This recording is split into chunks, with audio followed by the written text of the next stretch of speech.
Tudo que vem de Deus é certo e evidente. Desde Gênesis, a história de toda a humanidade é Deus indo atrás do homem e o homem fugindo de Deus. Deus reconciliando o homem e o homem se distanciando de Deus. Deus se revelando ao homem e o homem deturpando Deus. Essas evidências contam a história de um povo em rebelião, mas também contam a história daquele que viria para reconciliar todas as coisas. E ele veio. Veio não só para nos redimir, mas veio para nos revelar o Criador. O próprio Deus encarnado, nos ensinando a caminhar em meio ao caos, sendo o sacrifício vivo que reorganizou todas as coisas. Diante disso, somos chamados a evidenciar esse sacrifício. Jesus disse que os verdadeiros discípulos estão no mundo, mas não são do mundo. Isso consiste em estar, mas não pertencer. Muitos são os pensamentos, doutrinas e ideologias, mas sabemos que só um caminho nos leva à vida eterna. Então, assim como o sal dá sabor e a luz ilumina, as evidências dos verdadeiros cristãos são claras.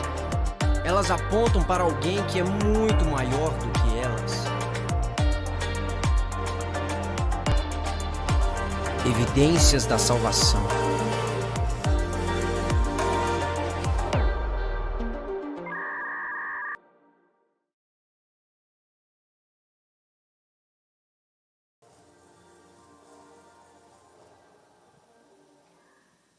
Nós começamos hoje aqui na PIBBH uma nova série de mensagens chamada Evidências da Salvação. E para isso nós convidamos um amigo muito especial, pastor Tiago, quero convidar aqui à frente. Ele vai ministrar sobre as nossas vidas. Tiago mora em Indaiatuba, no interior de São Paulo, tem um trabalho fantástico ali junto com Josué Campanhã, na área de liderança no Brasil, capacitando líderes no Brasil inteiro. O Tiago é um amigo já de longa data, sou amigo dele, da família dele já há muitos anos, mas a gente estreitou a amizade mais em São Paulo. O Tiago é de Belo Horizonte, mas também mora em São Paulo há muitos anos, e lá nos tornamos ainda mais amigos e mais conhecidos. Antes de passar a palavra para o Tiago, só quero dizer que essa semana foi uma semana maravilhosa. Quantos foram lá no Dia da Família? Nós tivemos 440 pessoas no Dia da Família, foi um dia sobrenatural. E essa semana eu também fui no jogo do Cruzeiro, e eu estou para dizer uma coisa para vocês, tinha 52 mil pessoas naquele jogo, e a festa nem de perto foi bonita como foi a festa do nosso batismo. O nosso batismo foi uma festa que glorificou o nome do nosso Deus, foi a coisa mais emocionante que eu já vi até hoje. Por isso, sempre que você souber do Dia da Família, coloca na sua agenda e desmarca qualquer outro compromisso que você tiver, porque vale a pena. Vale ou não vale, gente? Foi maravilhoso, foi linda aquela festa, e eu espero você no próximo, combinado? Queria chamar o pai do Tiago, pastor Vandeci. Se quiser trazer o filhinho do Tiago também, pode trazer. Eu queria que você orasse pelo Tiago. Pastor Vandeci foi pastor muitos anos aqui também no bairro Planalto, e esse aí é o filhinho do Tiago. Eu acredito muito em famílias, né? Aquilo que Deus faz através das famílias, e queria dar a honra para o pastor poder orar pelo Tiago, para que Deus possa usá-lo nesse tempo especial aqui no nosso meio. Tiago lançou um livro sexta-feira aqui na PIBBH, um livro sobre discipulado, e no final do culto você pode adquirir ali atrás. Acho que vale muito a pena, um investimento não só na sua vida, mas na nossa igreja, porque nós vamos caminhar cada vez mais forte no discipulado, e fazendo isso você está investindo no seu crescimento espiritual. Pastor, uma honra recebê-lo aqui hoje também. Fica à vontade, viu? Amém. Vamos orar, meus amados irmãos. Querido Deus e Pai eterno, glorificado e exaltado seja o seu nome, aqui na terra, como é nos céus onde tu estás. Muito obrigado pelos louvores que já entoamos nessa manhã. Muito obrigado pela vida dessa igreja, Deus. Deus sabe que essa igreja foi e é, e sempre será uma referência para não só o povo batista dessa cidade, mas para todo o povo evangélico dessa cidade, e acima de tudo, para o povo não evangélico, que, ó Deus, ela continue atraindo para o seu templo, e principalmente para os teus pés, centenas de milhares de pessoas que vivem, que passam à porta dessa igreja todos os dias. Ó Deus, agora em nome de Jesus, abençoa o pastor Juan com a sua esposa, seus filhos e toda a sua equipe. e todos os seus líderes, para que eles continuem, ó Deus, no centro da tua vontade e com a visão celestial de fazer aquilo que o Senhor tem para eles e para a igreja. E agora, usa o Tiago para que ele possa interpretar aquilo que o Senhor já escreveu há tantos anos passados e que às vezes fica um tanto quanto esquecido na nossa mente e no nosso coração. Em nome de Jesus. Amém. Tiago, que Deus te abençoe, que te use bastante. Bom dia a todos. É um prazer estar com vocês aqui nessa manhã. O Juan já apresentou o meu pai, né, e o Luca. Minha mãe também está ali no fundo. Pode ficar de pé aí, mãe. Ela chama Helena. E o meu pai e a minha mãe se casaram aqui na PIB de BH. Há quantos anos? 30?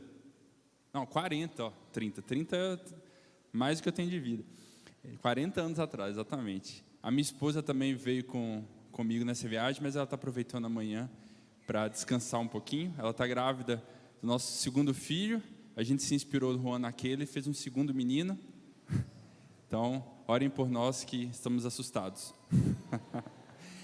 Mas, mais uma vez, é muito bom estar aqui com vocês.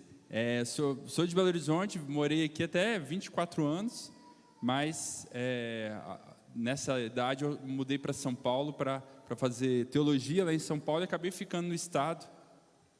E estou lá desde hoje, mas trabalhando, ajudando igrejas a falar sobre planejamento, sobre discipulado, sobre como ser uma igreja que realmente ajuda a transformar vidas. Então, tem sido esse o meu ministério atualmente aqui no Brasil. Hoje a gente vai falar sobre um assunto muito importante. Obrigado. Já está na tela aí a apresentação? Acho que não, ainda está na evidência da salvação. Antes da gente começar, queria fazer uma última oração e a gente vai começar esse assunto no dia de hoje. Deus, obrigado por essa manhã, obrigado por tudo que o Senhor já se manifestou.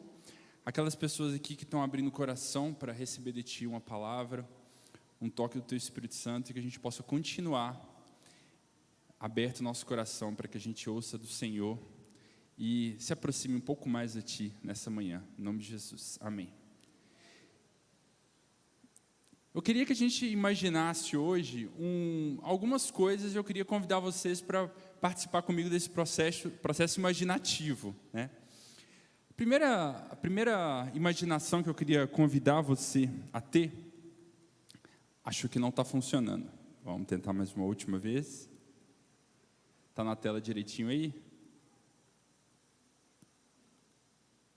Agora acho que vai, hein? Vamos ver.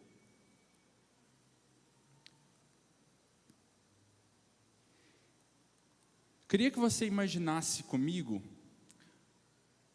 como seria uma pessoa parecida com Jesus.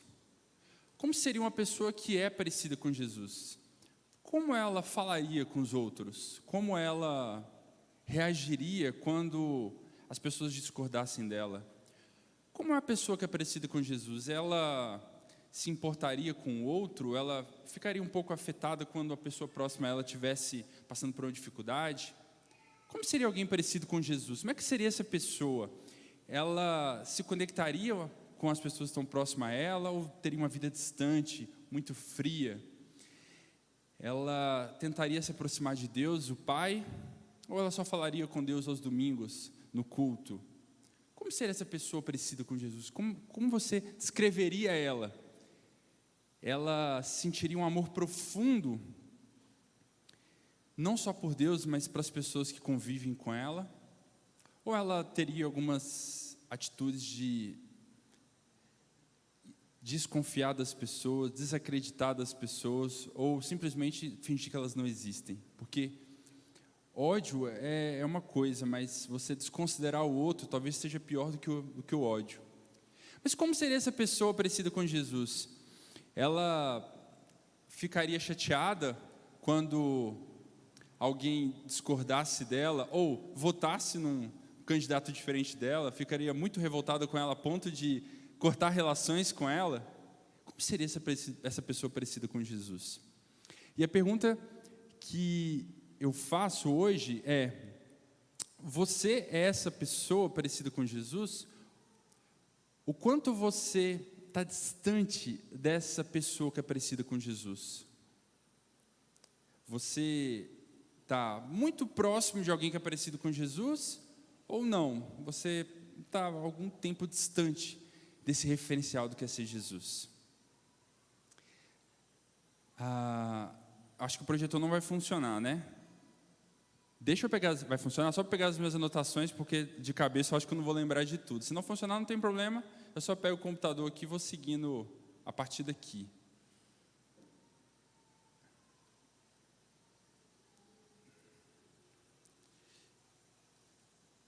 Tem uma mochila aí, ó. Você pode pegar ela fazendo favor? Isso. Aí eu vou pegar minhas notas aí e sigo daqui.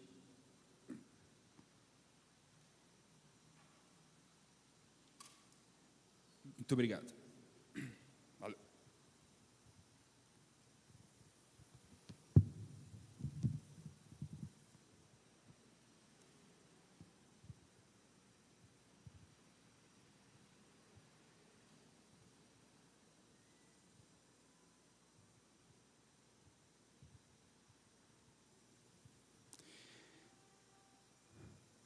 E aí, a pergunta... Não é essa apresentação, não. Essa é de sexta-feira. A pergunta que eu tenho para vocês hoje é a seguinte: você está crescendo na fé? Você está conseguindo crescer na fé? E essa é uma pergunta tão legal que a gente fez essa pesquisa, a gente, que eu digo assim, o mundo fez essa pesquisa ao longo dos últimos anos, e as respostas são muito interessantes. As respostas normalmente são assim: eu estou crescendo na fé de forma acelerada, eu estou me aproximando mais de Deus, eu estou conhecendo mais a Deus, eu estou me importando mais com as pessoas. Tem gente que fala: não, eu estou crescendo mais ou menos, eu estou meio parado no meu crescimento, mas não estou parado demais assim, estou num crescimento moderado.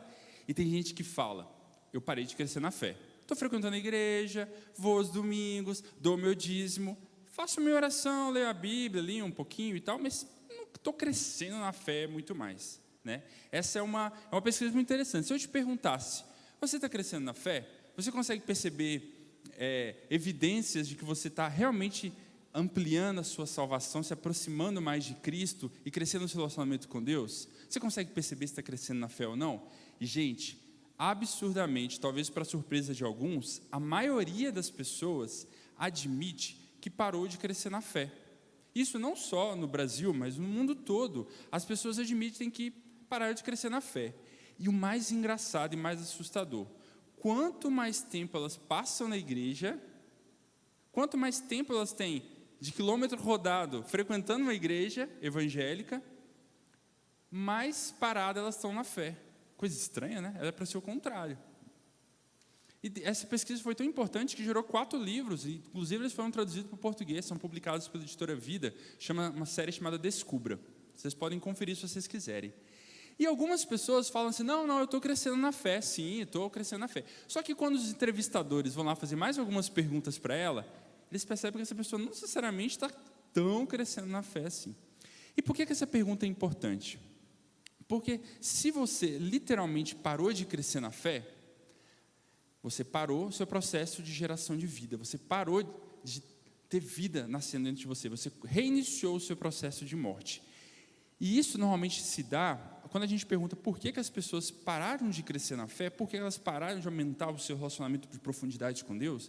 Normalmente essas pessoas dizem que elas frequentam igrejas, atividades dominicais, elas vão aos cultos, a maioria dizima e oferta, mas elas começam a encarar a igreja mais como aquele espaço religioso que eu bato meu ponto todo domingo, mas não necessariamente eu consigo enxergar as atividades e as programações da igreja como sendo um espaço para eu crescer minha fé. Eu frequento a igreja, mas o culto, na perspectiva dessas pessoas, não ajuda tanto elas a crescerem na fé. Elas até saem de lá motivadas, mas não necessariamente fica claro o próximo passo do desenvolvimento na fé que elas têm que dar. E também um outro motivo que leva as pessoas a pararem de crescer na fé é que elas acabam encarando o professor da IBD, o professor, o líder da célula ou o pastor como sendo aquela pessoa que vai suprir ela de conhecimento bíblico e vai ajudá-la no seu crescimento de fé. Aí você fala: Tiago, mas isso não está errado não, isso é bom. Mais ou menos. Sabe qual é o problema?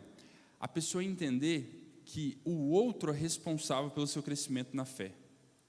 E na verdade, você é a pessoa responsável pelo seu próprio crescimento de fé. Os líderes te ajudam nesse processo, mas você é a pessoa mais responsável por isso.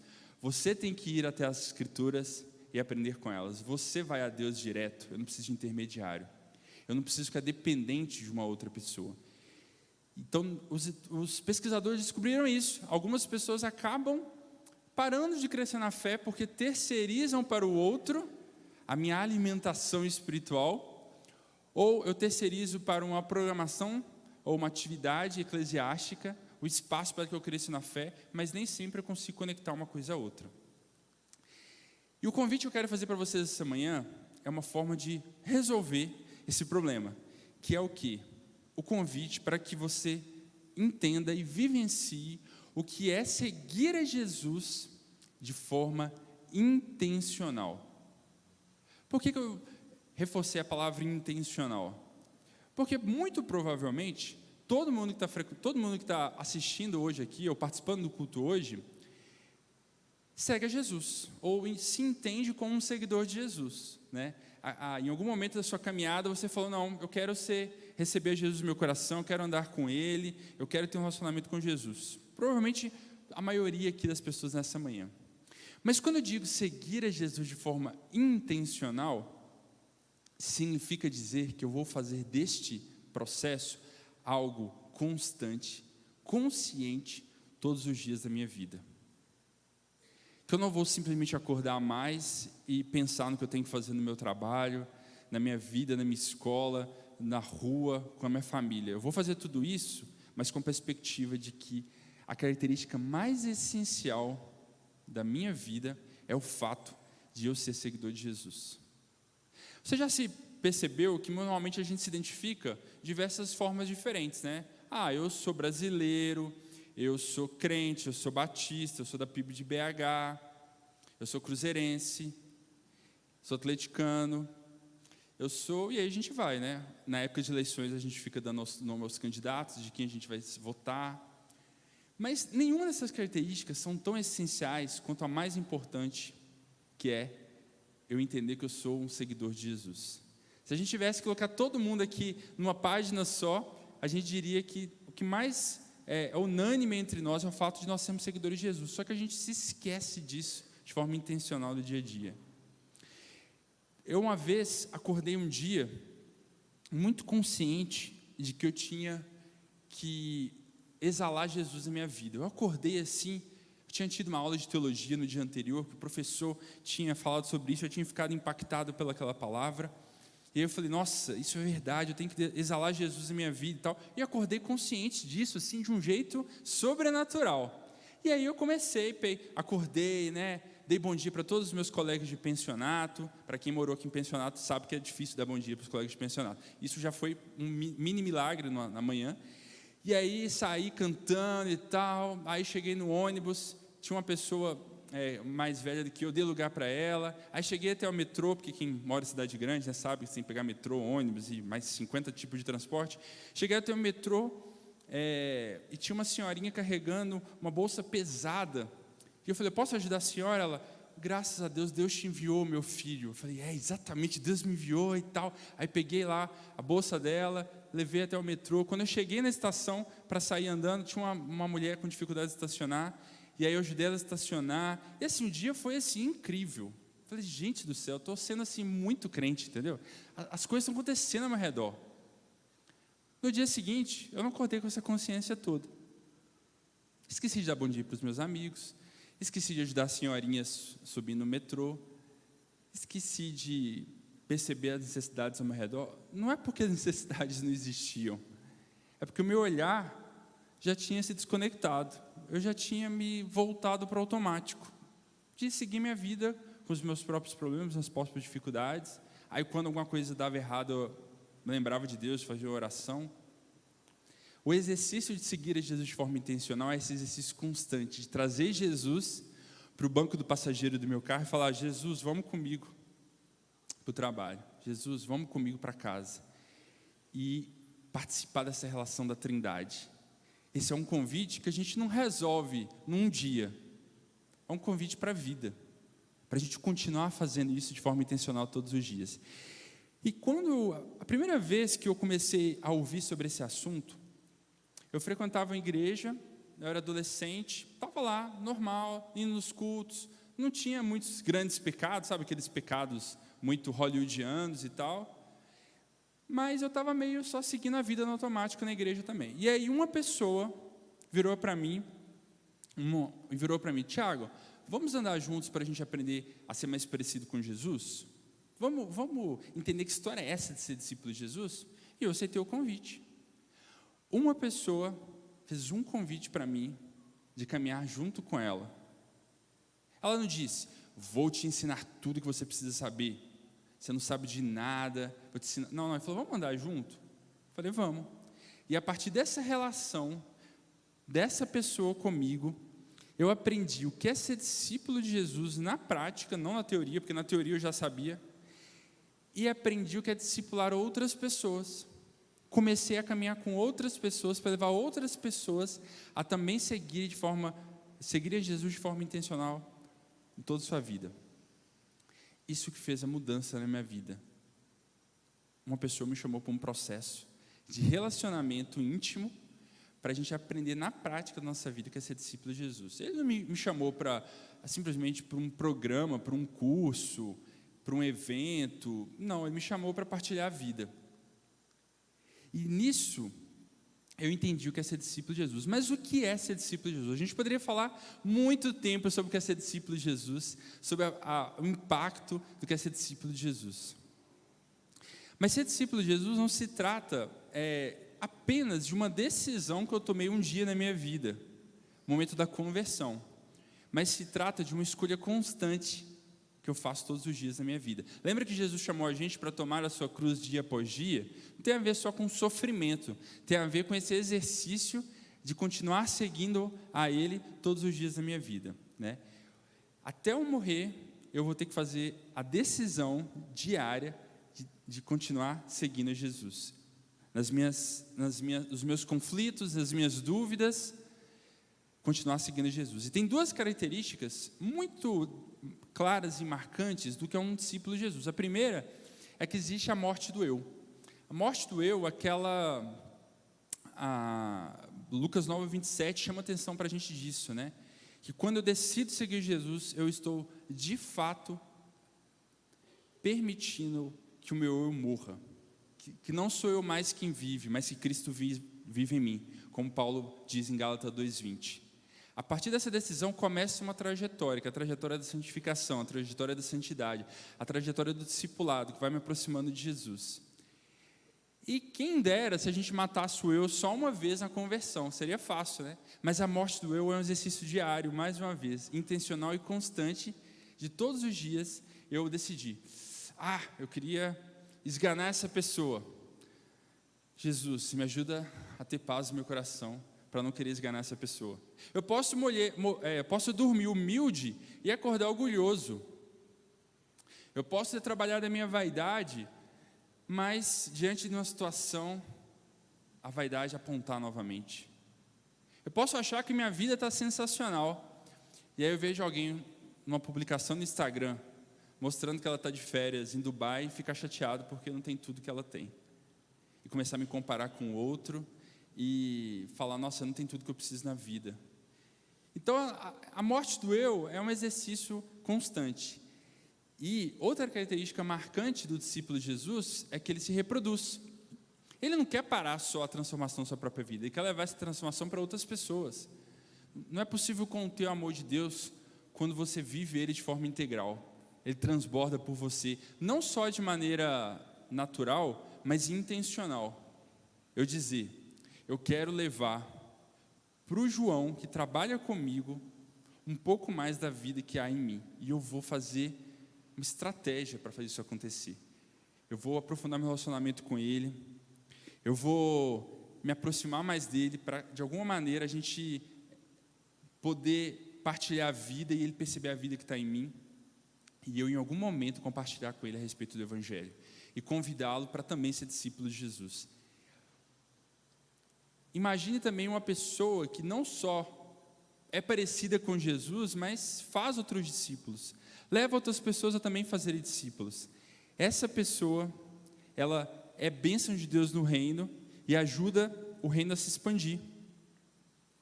E mais uma vez, fazer discípulos não tem a ver simplesmente com sair evangelizando, pregando, que é um papel só dos evangelistas e pastores. Fazer discípulos de Jesus começa com relacionamentos. Deixa eu fazer uma pergunta aqui. Quantos de vocês vieram até o evangelho, vieram até a igreja, por conta de um amigo, de um parente, que falou de Jesus para você ou te convidou para vir para a igreja? Quantos aqui foi através de relacionamentos? Pode levantar a mão. Tem mais gente, hein? Um amigo, um parente, um irmão. Quantos aqui se converteram através de uma conferência evangelística? Uma, duas. Quantos aqui se converteram através de rádio, TV, internet, podcast, TikTok? TikTok acho que não vai ter ninguém ainda, né? Uma pessoa. Vejam que a maioria é através dos relacionamentos. É através dos relacionamentos que a gente compartilha a vida. Eu faço essa pesquisa em todos os lugares que eu vou e sempre ganha os relacionamentos intencionais. Agora imagine uma igreja que também é focada no discipulado. Não só as pessoas querem ser discípulos de maneira intencional e fazem discípulos, mas isso se torna parte da cultura da igreja. Imagine uma igreja focada no discipulado, que leva as pessoas a crescerem na fé e também leva as pessoas e prepara as pessoas para fazerem outros discípulos de Jesus. E quando eu falo a palavra discipulado, pode ser que para alguns essa palavra não faça muito sentido, porque no passado, no nosso meio batista, por exemplo, discipulado normalmente tinha a ver com aquela pessoa que acabou de se converter e fazia ali uns 2, 3, 4, 5 meses de um curso, né, que ela se preparava para o batismo, e antigamente se dava o nome para esse curso de discipulado. Então, em muitos ambientes se entendeu que discipulado são aqueles primeiros passos na fé que a pessoa dá, né? Que a gente explica quem é Deus, Espírito Santo, Jesus, a salvação e tudo mais. Discipulado, gente, é muito mais do que isso. Discipulado é muito mais que um curso que eu faço. Discipulado tem a ver com essa trajetória de crescimento constante na fé para eu me parecer com Jesus. Do mais novo ao mais velho aqui presente, até você morrer, você vai estar aprendendo a parecer mais com Jesus. E isso é o processo de discipulado, simples assim. Uma igreja focada no discipulado seria aquela igreja que os membros continuam crescendo na fé. Eles não pararam de crescer na fé. Eles constantemente são estimulados, convocados a crescerem na fé, e as pessoas têm clareza sobre qual é o próximo passo de fé que elas têm que dar. Elas sabem, eu estou aqui, mas eu quero chegar aqui. Eu ainda não sei perdoar, mas eu quero aprender a perdoar. Eu ainda não consigo falar de Jesus, mas eu quero falar de Jesus. Eu ainda não consigo estudar a Bíblia sozinho, mas eu vou ganhar autonomia no meu processo de conexão com o texto bíblico. Uma igreja focada no discipulado é aquelas pessoas que não somente têm clareza sobre o que elas precisam desenvolver no seu caráter, na sua vida, mas elas sabem os próximos passos a darem para se desenvolverem. Uma igreja focada no discipulado talvez seria uma igreja que as pessoas, quando se convertem, têm clareza sobre também o que se faz agora para se tornar um discípulo de Jesus. E as pessoas que já são líderes, que já são maduras, compartilham com outros, ensinam aos outros a também como crescerem na fé. E quando eu falo sobre isso, alguns falam, Tiago, mas aqui a gente cresce na fé. Talvez você não conheça muito bem a igreja PIB de Belo Horizonte. A gente cresce na fé aqui, eu tenho certeza que vocês são estimulados a crescerem na fé. Mas nosso crescimento da fé não se trata apenas de consumir informação bíblica, conhecimento bíblico. Se trata da prática. E da prática é você no seu dia a dia. Você com a sua família, você com seus vizinhos, você com seus colegas de trabalho, em tudo que tem no seu dia a dia. Como está essa prática do Evangelho? Como você está levando isso para a sua vida? Certa vez eu estava conversando com uma igreja sobre discipulado, e um daqueles donos de igreja, sabe? Não tem essas coisas aqui na PIB de BH, eu sei, mas tem umas igrejas por aí que tem uma pessoa que se acha que é dono da igreja, né? Aí um desses donos de igreja levantou a mão e falou assim, não, Tiago, você está equivocado aqui, a gente não precisa aprender nada sobre o que você está falando. A gente já sabe tudo isso, a gente é super crescido na fé e tal. Falei, beleza, me explica por quê. Ele, não, porque aqui a gente tem uma escola bíblica dominical que a gente aprende muitas coisas. Eu falei, Sensacional. Me fala, por exemplo, o que vocês estudaram e estão estudando atualmente. E aí aquele irmão virou e falou assim: a gente está estudando o livro de 2 Reis. Eu falei, que lindo, 2 Reis é sensacional para levar a gente a entender como ser conectado com Deus, como um grupo de pessoas pode responder a Deus, como os maus caminhos podem nos levar a nos afastarmos de Deus. Mas me diga uma coisa, o que você aprendeu e levou para a sua vida prática, estudando durante os últimos 3 meses 2 Reis? O que mudou no seu olhar sobre a sua relação com Deus? O que mudou na sua prática com sua família? Ou o que mudou na sua relação com as pessoas? Me fale qualquer coisa que tenha mudado, você sente que foi transformado no seu caráter, 3 meses estudando 2 Reis. E ele não conseguiu me dar uma resposta satisfatória. Aí depois de tentar, ele falou assim: mas eu sei falar a lista dos 10 reis bons de Israel, serve? Eu falei, não serve, isso é uma informação do Google, você não precisa 3 meses estudando 2 Reis. O texto bíblico nos chama a praticar e mudar o nosso olhar, a nossa prática. Se você ficou 3 meses estudando 2 Reis, alguma coisa está errada. Talvez não seja nem no professor de 2 Reis, talvez seja em você, a forma como você está se aproximando do texto bíblico. Então, uma igreja focada no discipulado tem a ver com isso. Os seus membros, a sua liderança são constantemente convocados a vivenciar e a levar tudo o que elas fazem para levar as pessoas a crescerem na fé. E eu comecei a ajudar algumas igrejas a falar sobre, a pensar em como criar uma cultura de discipulado no Ministério da Envisionar, que o Juan citou. A gente começou a fazer isso com igrejas em todos os lugares, como ajudar igrejas a criar essa cultura de discipulado. E uma coisa que eu percebi rodando por aí, em todos os lugares do Brasil, é que todo mundo tem a convicção de que o discipulado é importante. Eu nunca conheci um pastor e um líder sério de igreja que falasse assim: não, discipulado é besteira, não precisa gastar tempo com isso não. Nunca conheci uma pessoa dessas. Todos sabem que o discipulado é uma coisa importante. Mas a grande dúvida que eu ouço muito é: como é que a gente implementa uma cultura de discipulado na minha vida e na nossa comunidade? Como é que eu faço parte disso? Porque uma coisa é eu saber, outra coisa é eu implementar uma cultura, fazer parte do meu dia a dia, da minha vida.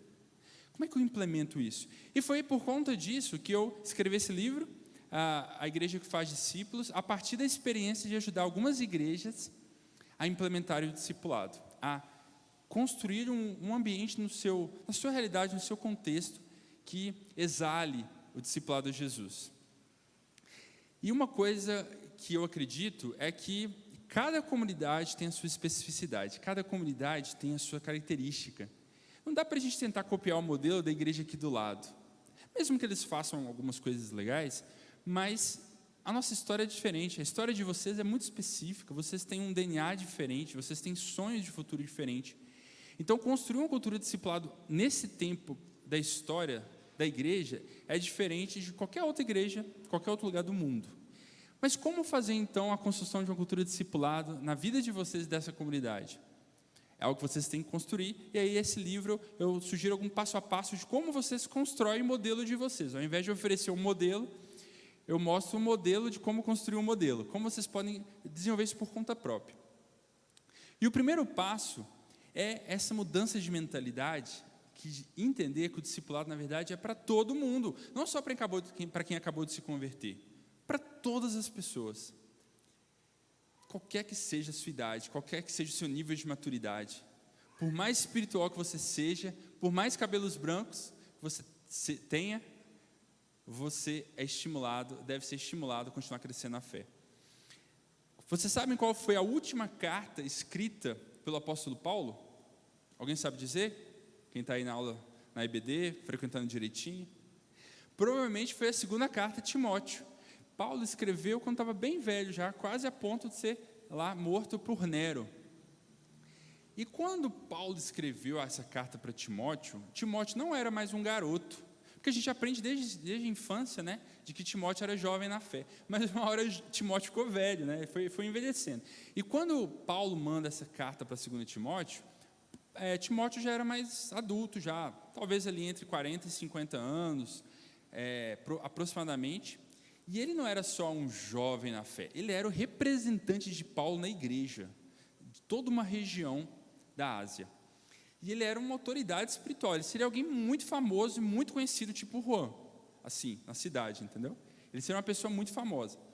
E ele já era experiente na fé. E aí Timóteo manda para ele a segunda carta de Timóteo, falando de umas coisas teoricamente básicas, assim, do tipo, olha, cuidado como você trata as pessoas mais velhas, cuidado como você trata as pessoas mais novas, continua praticando sua fé, medita nas escrituras.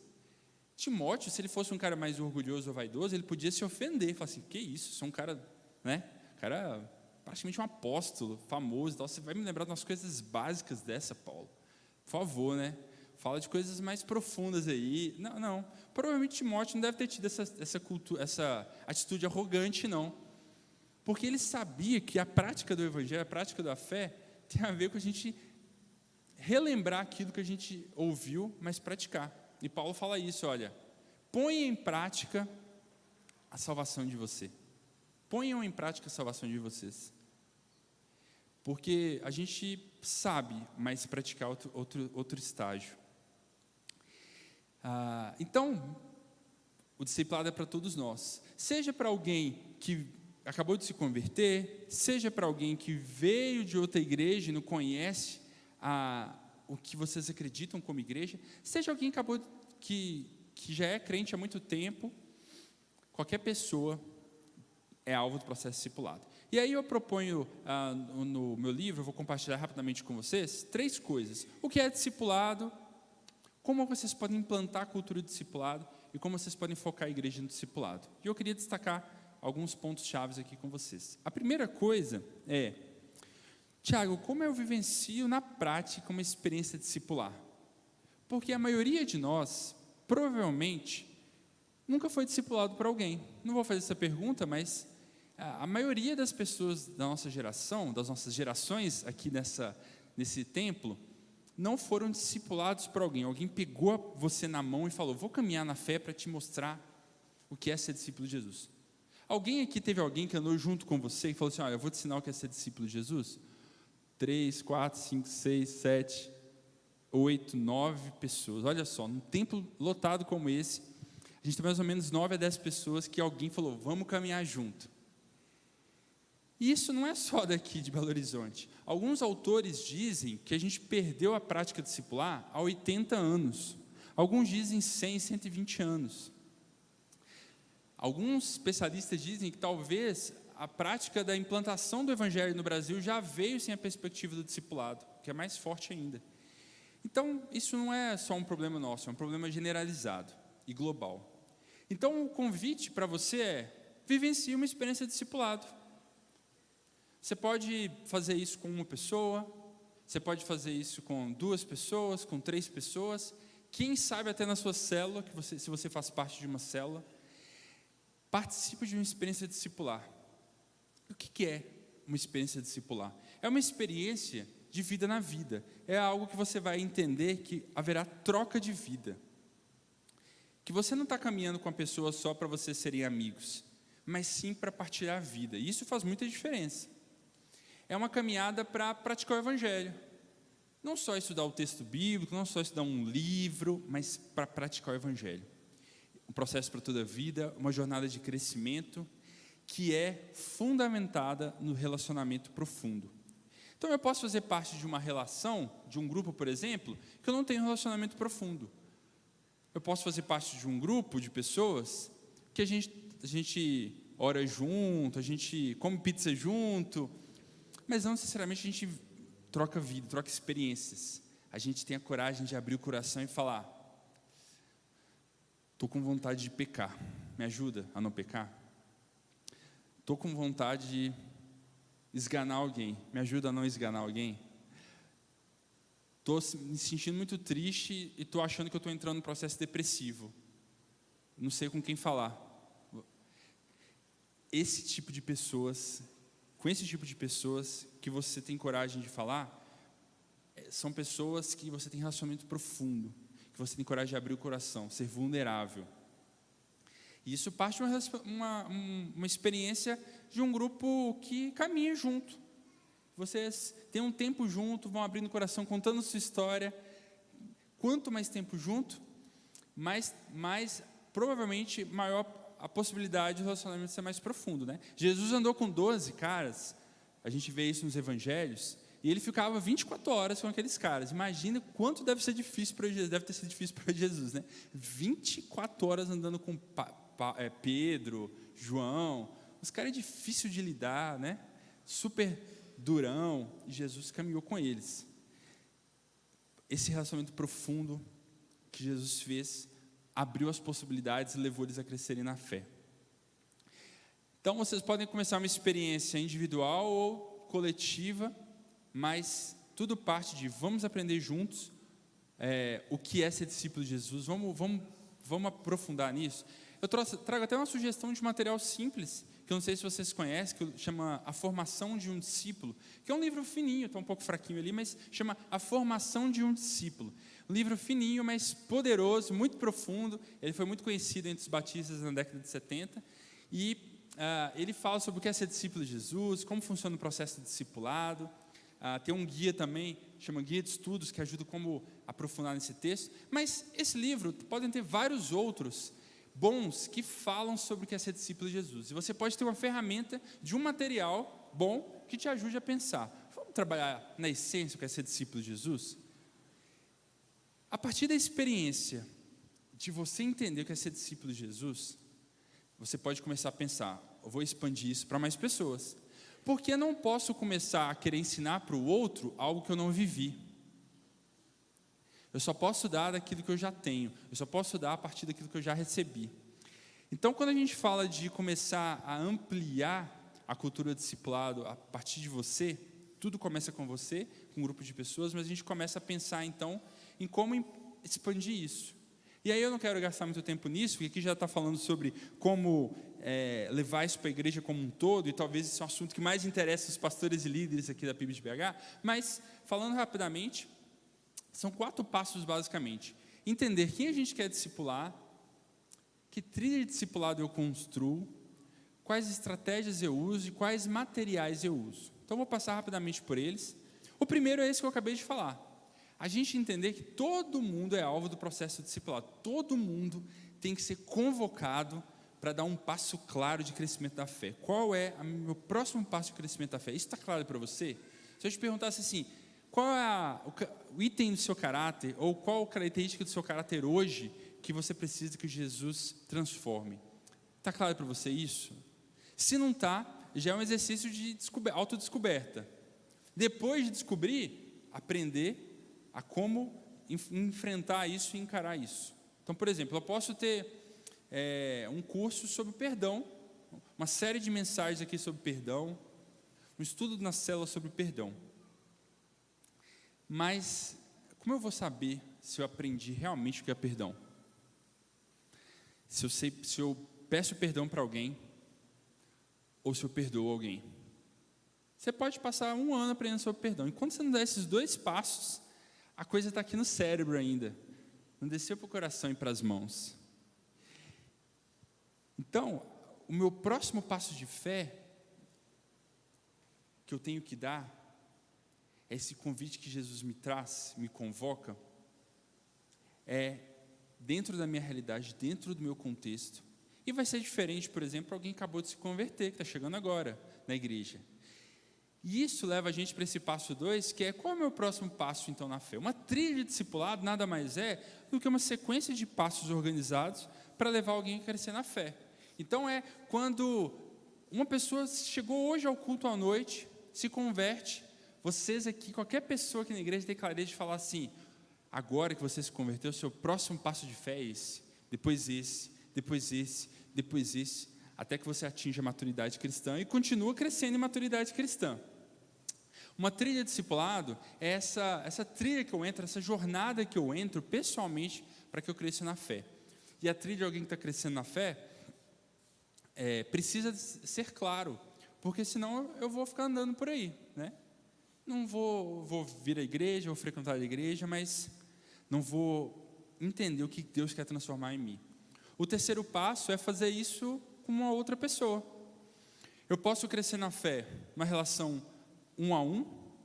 Então eu chamo o José para a gente andar junto e crescer na fé. E essa relação vai ser muito profunda, porque eu vou ter profundidade com José, a gente vai conhecer um ao outro, a gente vai crescer juntos, vai estudar o material juntos, vai orar juntos, vai ler a Bíblia juntos, por um tempo. Um outro caminho é fazer isso em grupo. Talvez o foco da célula, por exemplo, ser o discipulado. Ou eu posso fazer isso num grupo pequenininho, ou, como alguns chamam, mini-grupo ou microgrupo, né? Não é 6, 8 pessoas, mas 3 ou 4, algo menor, que é possível a gente trabalhar essa verdade juntos. Crescimento na fé se dá no coletivo também. A gente pode ir diretamente até Deus e Deus pode falar no nosso coração, mas não é possível crescer na fé apenas sozinho. Crescimento da fé também se dá de forma coletiva e comunitária. E seja qual for a estratégia que você ou a PIB de BH escolher, você tem que entrar na jornada sim. Crescer na fé não existe sem o uns aos outros que o Novo Testamento nos convoca. Crescimento da fé tem sempre a ver com uns aos outros, um com o outro, um para o outro, um do outro, porque é no outro que eu enxergo um pouco de mim. É no outro que eu percebo talvez alguns aspectos do meu caráter que não estavam tão claros para mim. Certa vez eu estava fazendo discipulado com um rapaz, que já era até pastor, inclusive. E aí a gente se encontrava uma vez por semana, numa estação próxima do metrô, estudava o material junto, aquele livrinho que eu mostrei, a formação de um discípulo. E naquele dia, eu estava com tanto problema no trabalho, que eu falei, olha, nem vou ler o capítulo do livro, porque eu já li esse capítulo 55 vezes, já fui discipulado com um monte de gente, já sei tudo que está lá. Não vou pensar nisso não vai dar tempo. Uma postura totalmente arrogante, né? E aí eu cheguei para encontrar com o meu discípulo, e aí ele começou a falar do quanto aquilo tinha sido desafiador para ele, o quanto ele tinha sido entendido de Deus, que ele precisava mudar algo no caráter dele. E à medida que ele foi falando, eu comecei a chorar. E ele não entendeu nada, né? Falei assim, nossa, Thiago, você está emocionado por mim, né? Eu falei, não é nem por você não, viu? É mais por mim mesmo, porque eu achei que eu já sabia tudo, mas você falou algo na sua vida aí que você precisa mudar, mas na verdade tudo que você falou é de mim.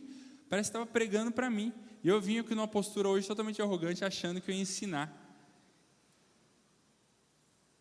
No outro, eu consigo perceber aspectos de mim mesmo que não estão claros para mim mesmo. E para algumas pessoas é muito rápido, mas para algumas pessoas demora. Teve uma vez que eu estava fazendo discipulado com um casal, eu e minha esposa, e aí, no segundo encontro, a esposa virou para a gente, de uma maneira muito assertiva, e falou, nossa, percebi que Deus tem que trabalhar comigo a minha falta de longanimidade. Ela não falou tão bonitinho assim, né? Mas ela falou assim, eu sou pavio curto, eu fico muito estressada, irritada, eu tenho que aprender de Jesus a ser uma pessoa com mais paz no coração e tratar melhor as pessoas. Ela tinha chegado a essa conclusão assim rapidamente. E aí o nosso 1 ano juntos foi Deus trabalhando essa verdade no coração dela e ela foi mudando. O marido dela, cabeçudo, estava lá participando, super engajado, mas não conseguia ter clareza sobre uma característica do pecado dele, que todo mundo no grupo sabia no primeiro dia, só ele que não. Vocês conhecem as pessoas assim? Lá no finalzinho do nosso processo discipulado, ele virou para a gente e falou assim, gente, eu tenho uma coisa para confessar para vocês, eu percebi que eu sou uma pessoa vaidosa. Ele falou, a gente não conseguiu se conter, todo mundo começou a rir. Rir assim, rir de chorar, sabe assim? Gente, não estou entendendo porque vocês estão rindo. Eu fui super vulnerável aqui e tal. Aí eu não poderia falar, mas a esposa dele já falou, todo mundo já sabia disso há muito tempo, só você que não. Era óbvio, desde o início, que você é uma pessoa extremamente vaidosa e tal. Aí ele ficou com aquela cara de assustado. Nossa, é verdade. Porque não adiantava eu virar para ele e falar, pô, Rafael, você é uma pessoa vaidosa, né? Ele tinha que entender isso por conta própria. Talvez em algum momento da caminhada, se ele não chegasse à conclusão, eu ter que colocar isso para ele, mas graças a Deus o Espírito Santo tocou o coração dele, se permitiu ser tocado pelo Espírito Santo, e ele reconheceu esse pecado, e aí foi mais um tempo para ele trabalhar essa vaidade do coração dele. Então, no outro, com os outros, no uns aos outros, eu consigo perceber aspectos de mim mesmo que precisam ser trabalhados. E por último, nesse processo de implantação do discipulado, de uma cultura de discipulado, você pode ter à sua disposição bons materiais de discipulado, bons livros, recursos, apostilas, e por aí vai. Mas o material, o livro, o recurso, ele serve ao processo de discipulado. Ele não é um fim em si mesmo. Então, eu não estou aqui usando um livro para estudar o livro. O livro é uma ferramenta na minha mão que eu uso para poder crescer na fé. Se o material não é bom, eu pego outro material, eu descubro outro material. Por que eu estou dizendo isso? Porque muitas igrejas acabam se focando tanto no material, que o material se torna um material de estudo bíblico, mas não algo que me leva ao meu processo de transformação. E por último, focar a igreja em discipulado tem a ver com eu levar a cultura da igreja a caminhar para tudo que a gente faz, em qualquer programação, qualquer atividade e em qualquer ministério, a gente estimular as pessoas a crescerem na fé. Isso é um exercício de mudança de cultura. Imagine você, então, sendo um discípulo intencional de Jesus. Imagine você discipulando outras pessoas. E imagine a igreja focada no discipulado.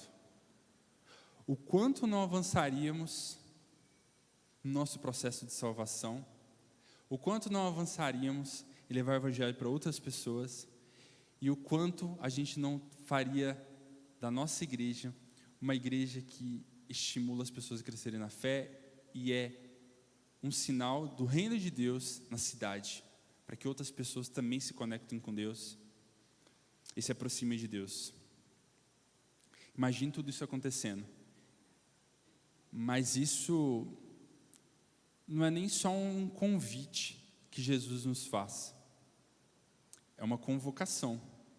É o chamado dele para a gente. É para isso que ele nos chamou. Ele nos chamou apenas para ir para o céu. Ele nos chamou para ter um relacionamento profundo com ele, que começa aqui na terra, hoje, irradiando o amor dele para os outros. Sabe aquele texto, Mateus 28, 19 a 20, que Jesus está subindo aos céus, e ele vira para os discípulos e fala assim: ide por todo mundo e pregai o evangelho a toda criatura, batizando em nome do Pai e do Filho, ensinando todas as coisas, estarei com vocês até o fim do tempo, o fim dos tempos. Lembra desse versículo? Talvez alguns aqui saibam de cor. Esse versículo, ele tem um probleminha, a nossa tradução em português, que a gente fala assim: ide por todo mundo.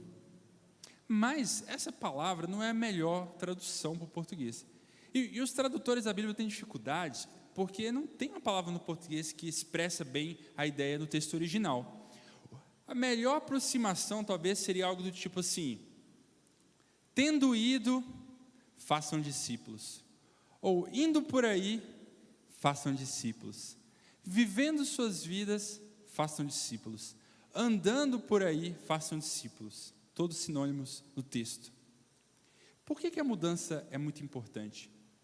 Porque o convite não é para eu ir lá para outro lugar, tipo Ásia, África, Vale de Jequitinhonha, fazer discípulos lá. O convite é: onde eu estou vivendo a minha vida, o que eu estiver fazendo, onde eu estiver caminhando, eu devo fazer discípulos. Não é um convite para missionários e pastores, é um convite para todo discípulo. Façam discípulos, onde quer que vocês estejam. Não que alguns não possam ir para lá, alguns podem ir para a Ásia, África, Vale de Jequitinhonha, mas esse é um convite para alguns. Para todos façam discípulos, vivendo suas vidas. Você está crescendo na fé? De verdade? Não precisa responder de voz alta, só para você mesmo. Se não, qual que vai ser seu plano hoje para você dar um passo consistente de crescimento de fé? Você realmente quer fazer discípulos? Se você quer fazer discípulos, se você quer levar outras pessoas a crescerem na fé, comece por você mesmo, dando passos. Comece a olhar para as pessoas ao seu redor. Mas não pensando: eu tenho que ensinar para a pessoa tudo sobre o evangelho, tenho que ensinar para a pessoa todas as informações. Não. Recentemente eu estava conversando com um grupo de pessoas que está no processo de discipulado e começando a multiplicar isso para a igreja. E aí alguns falaram assim: nossa, eu tenho medo ainda de fazer discípulos, eu tenho medo de discipular outras pessoas. Aí a gente começou a investigar por que elas estavam com medo. Aí eu achei muito interessante, porque uma pessoa virou e falou assim: Tiago, eu tenho dificuldade de pensar em fazer outros discípulos, porque eu não sei explicar direito Apocalipse. Eu falei, nossa, mas eu já fiz até mestrado em teologia, não sei explicar Apocalipse até hoje. Você não precisa aprender Apocalipse para falar de Jesus para as pessoas, para chamar as pessoas para o discipulado. Aí outra pessoa falou assim, não, mas eu ainda tenho umas questões para trabalhar em mim, que eu ainda não resolvi na minha vida. Eu falei, sim, mas você pode fazer isso junto com alguém, justamente para a pessoa ser uma parceira sua na caminhada de crescimento da fé. E uma outra pessoa falou assim, mas e se eu tiver dúvidas, se eu tiver medos? Aí você precisa ter uma equipe de suporte para te dar apoio, seja o seu pastor, seja o seu líder, para te ajudar nesse processo. Tiago, mas eu não sou uma autoridade espiritual. Jesus não nos chamou para ser autoridades espirituais, Jesus nos chamou para ser discípulos dele. E discípulo faz discípulos. Então, meu convite para você hoje é tomar uma decisão. Não sei exatamente qual é a sua decisão, mas talvez para alguns vai ser: eu quero dar um passo claro de crescimento da minha fé hoje. Eu quero ser mais parecido com Jesus nisso. Eu quero aprender a olhar para o outro sem preconceito. Eu quero aprender a ouvir o outro. Eu quero aprender a perdoar o outro, seja o que for. Decida hoje dar esse passo de fé, porque isso pode destravar a sua jornada para ela continuar evoluindo.